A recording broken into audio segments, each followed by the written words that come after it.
awful lot that Ben Cherington burned $33 million in free agency last year. That comes with an asterisk. It's an important one to bring up. Good morning to you. Good Friday morning. I'm Dejan Kovacevic of DK Pittsburgh Sports. This is Daily Shot of Pirates. It comes your way bright and early every weekday if you're into football and or hockey.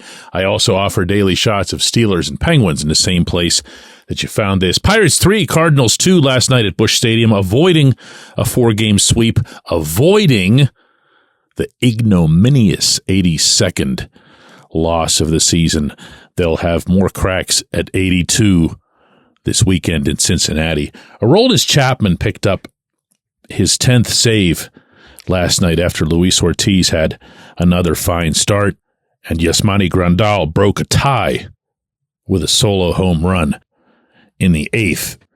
And Chapman, I feel, has been almost as misevaluated locally as he's been misapplied by having been signed locally. And here's what I mean by that.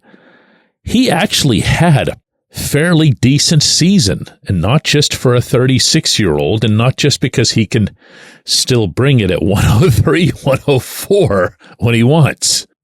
His 92 strikeouts, and he didn't have one last night, but he still had 92, rank 9th in all of Major League Baseball, even though his inning count is only at 58.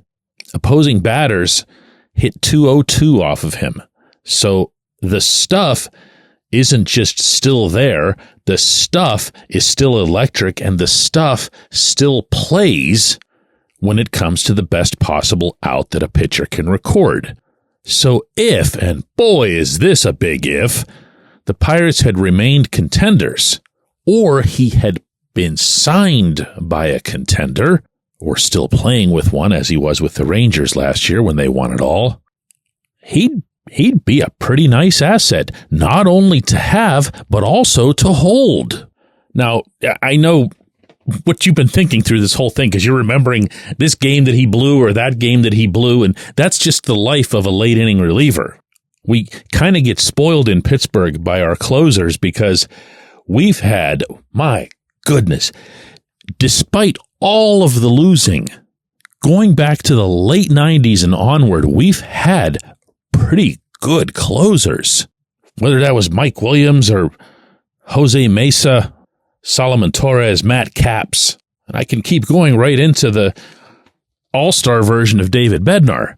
So this kind of season where pretty much everything goes wrong at the back end is not the norm, not the stuff that we're used to. And yeah, I'm also aware that Chapman has a 1.41 whip, or walks and hits per inning pitched. That's too high for comfort. When you get to the 9th or even the 8th innings, you'd like to relax when you get back there. Well, he's never really let anybody relax.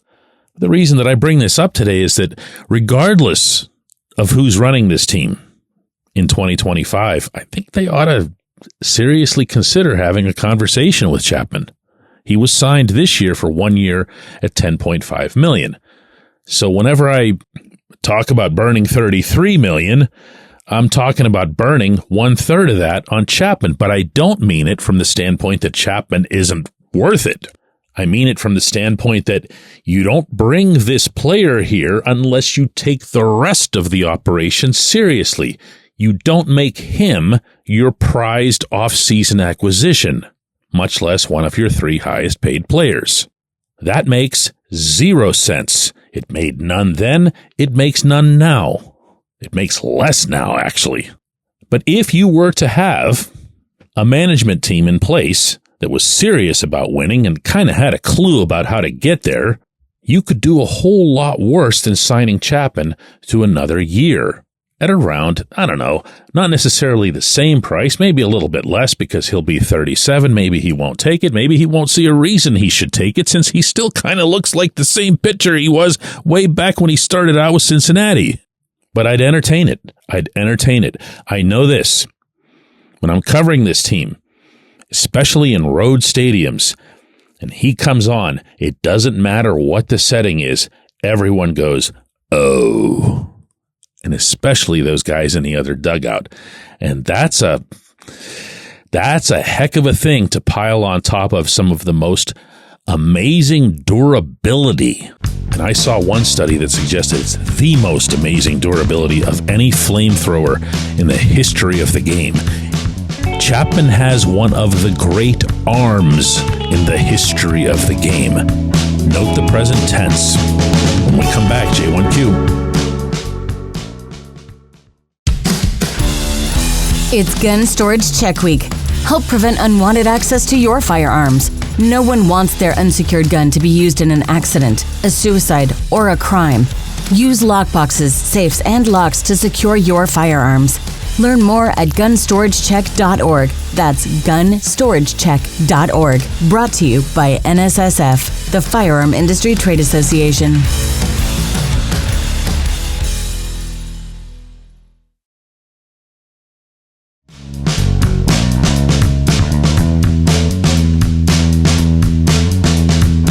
Today's J1Q comes from BJ, and I had no choice but to pick this when he sent it in. He asks, TK, is there anybody else who's just here listening to this show to see if you can actually find the strength to keep posting them?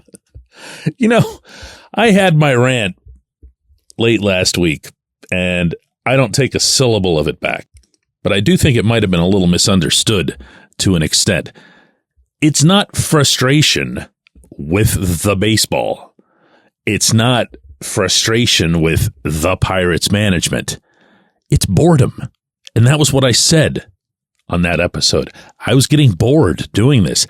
I'm not real effective when I'm not real invested. I don't know too many people who are, regardless of your chosen line of work. I've told you a million times, I don't come here and do hot takes. I don't manufacture thoughts. I don't sound all interested or irritated in something because I'm concocting it to try to get an effect. I'm just coming on here and being me, whatever that happens to be. And I'm here to tell you that the very worst version of me is the one that's bored. So when I'm sitting down to record this program each morning, yes, and this incidentally answers another question that was sent my way, I do it first. I've always done the Pirates show chronologically first. Now, the reason for that is just because there's a certain way that we want them to show up on the podcast lists. We want the Steelers to be at the top, we want the Penguins next, and we want the Pirates third because that's the order of popularity in our city. But because I'm doing it first, it stinks, because I'm already thinking about what really cool thing I might be able to share as it relates to hockey and then after that football. And this is like, what do I talk about? What do I talk about that's legit? Like even today, to show you how some of the sausage was made, I'm putting together this Chapman episode, not with a ton of research. I don't do a lot and I don't do any scripting, but you have to look up his numbers. You have to see where he compares, et cetera, et cetera. And you heard some of that in the opening segment, but I'm also thinking to myself, I'm not about to push the Pirates to bring him back whenever the people atop baseball ops with the Pirates should not be the same. It should not be their decision. So I feel like I have to couch that just to keep from sounding like a complete fool. Is it worthwhile for the institution that is the Pittsburgh Baseball Club to consider bringing Aroldis Chapman back for 2025? I believe so. Do I think that Ben Cherington should be the one doing that? No. He's had 5 years. Bye. And if he can be brought back after these 5 years, if he is the guy, then also, I'm sure to a lot of people, bye. It'll be the same effect. There is such a thing as the public losing faith, the public losing trust. No, you can't change the owner for everybody who keeps wagging a Bob Nutting finger in my face. That's just life in professional sports. Nobody can change their owner anywhere. But you can change this, and you can hope that when you do, you run into a situation like a 2013-15, specifically a 2015 where your team wins 98 games and has a very real chance at winning a World Series, if it wasn't for the stupid one-and-done playoff format, which, by the way, no longer exists. But you can get people who know what they're doing. And if and when that happens, look, man, nobody will enjoy doing Daily Shot of Pirates more than me. If you've heard what I'm like when this team is compelling, you'll know that my coverage of the Pirates isn't any different than how I cover the Steelers or the Penguins. It just isn't. So yeah, don't think of that as some sort of protest or whatever. I just bored. That said, we'll be back with another one of these on Monday.